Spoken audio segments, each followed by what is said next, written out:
So I just got back from Sony. I dropped off the 200-600 and the 600mm f4. After using them for the weekend, I've had them for 4 days. I've been out every day shooting with them, and they're both super impressive.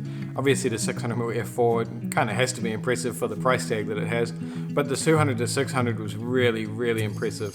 So let's jump into the review. First, I went out with the 600mm f4. I'm saying this because it's a really expensive lens, and I wanted to see what that kind of money can get you in terms of image quality and focus and just everything a lens has to offer, and then used the 200-600 and see how it compared, if it did as good a job, if the image quality was close enough for the price tag. And I'll tell you what, that 200-600 is just so impressive. So for those of you guys that have been following along my channel for a while, you know that I pretty much shoot weddings and portraits. I do the odd landscape and stuff like that, but I've never been into sports or wildlife or anything like that. So it was a learning curve for me, figuring out how to shoot this kind of environment. It was all surf photography. I wanted to challenge myself a little bit and push the lens more and see just what results I got. So all these images were just edited really quickly with my presets.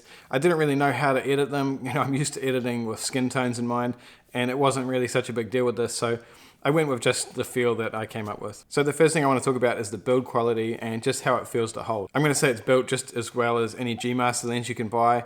It is just a G lens, not a G Master lens, but it feels really just as good as any G Master. In terms of the controls with the lens, it does have optical stabilization inside it as well as your sensor stabilization, which you can really see it does make a difference. But you've got different modes that you can change the stabilization in, which didn't make a whole bunch of difference, but I believe it makes a difference when you're panning and stuff like that. As well as that, it just has the standard focus distance, which you can set to the maximum, or just so it's not hunting really closely if it loses focus, which was pretty handy. Another thing I really like about the build quality is that it doesn't extend when you zoom out, so it's all internally zooming, so the length of the lens doesn't change at all. Size-wise, it's definitely not a light lens, but it's really not as heavy as you would think. And all the shots that I took with it were all handheld. I never took a tripod or a monopod with me or anything. I feel like I personally could pretty much shoot all day with this lens handheld. You'd probably want to rest it down for a little bit and give your wrist a little bit of a rest. Compared to the 600mm f4, it's definitely easier to manage. When I was shooting with the 600mm f4, my left wrist was getting a little bit sore. And I did notice that after a while where, I could last longer with the 200-600mm. The zoom ring is really nice and smooth, and you don't have to throw it too far, which was nice. I was pretty much always at 600mm the whole time anyway, but I would often zoom out just to sort of see a wider view in case one of the surfers got up on the side, and then I could zoom back in.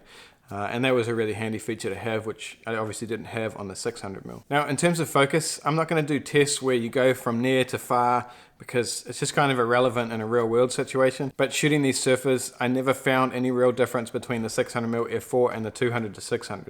I'm not saying the 600mm isn't faster, because I'm sure it is, but the 200-600 done an amazing job, and I never felt like it was losing focus. There was never really any shots that I missed because the lens was performing badly. If anything, it was just I had the focus point in the wrong place.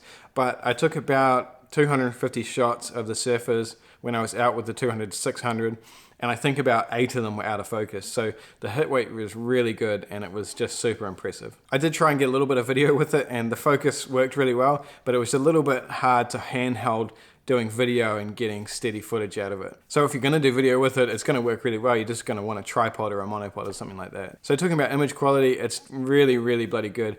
Like I said, all of these shots were taken at 600mm, and I didn't really notice any difference. I backed it off a little bit to like 500 or 550.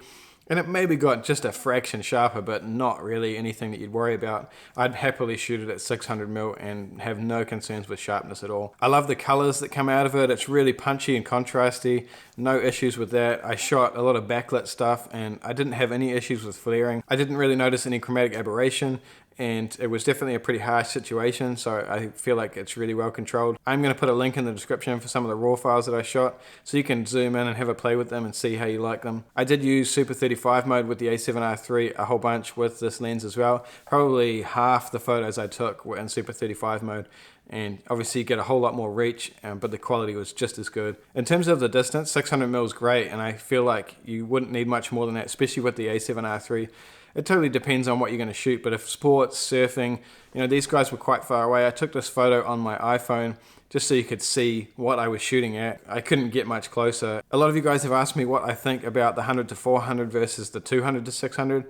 And I gotta say, I'd go for the 200-600. I can't see any real reason why I would choose the 100-400 over it. Although they're both fantastic lenses, I feel like that extra 200mm reach is really a benefit, depending on what you're shooting, obviously. In some situations, the 100-400 is going to be better. I will do a comparison with the 100-400 and the 200-600 in a week or so watch out for that. Overall, I think it's a really, really amazing lens, and for the price, it's going to be about $3,400 New Zealand when it hits the shelves here, and I think that's a really reasonable price for what it is. I actually really enjoyed doing the surf photography, and I don't know if I can justify buying the lens just for that, but I feel like it's something that I'm going to want to do a little bit more, so I might actually look at buying it. I see a lot of reviews on YouTube with these two lenses, the 600mm f4 versus the 200-600, and I don't feel like it's really that relevant of a test because the price difference is just so huge that the 600mm f4 is really not something that a lot of people are going to buy.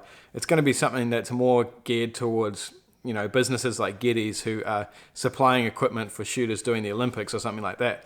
The 600mm f4 is definitely going to be better. Situations where the price isn't really an issue, I'm sure the 600mm f4 is going to be perfect for those guys, and it definitely has a touch of sharpness over the 200-600, and it does blow out the background a little bit more at f4. But honestly, if you're into wildlife, sports photography, anything where you need that reach, aviation maybe, this lens is fantastic, and I don't have any downsides to it at all. It's a really nice lens. So in a couple of days, I'm going to be doing a review on the Tamron 17-28mm 2.8, which I've actually filmed this entire video with. It's so light. The focus for video seems to work really well. I've been really impressed with it, but I'm going to take it on a trip, get some landscape photography, and let you guys know what I think of it. See you in a couple of days with the next video.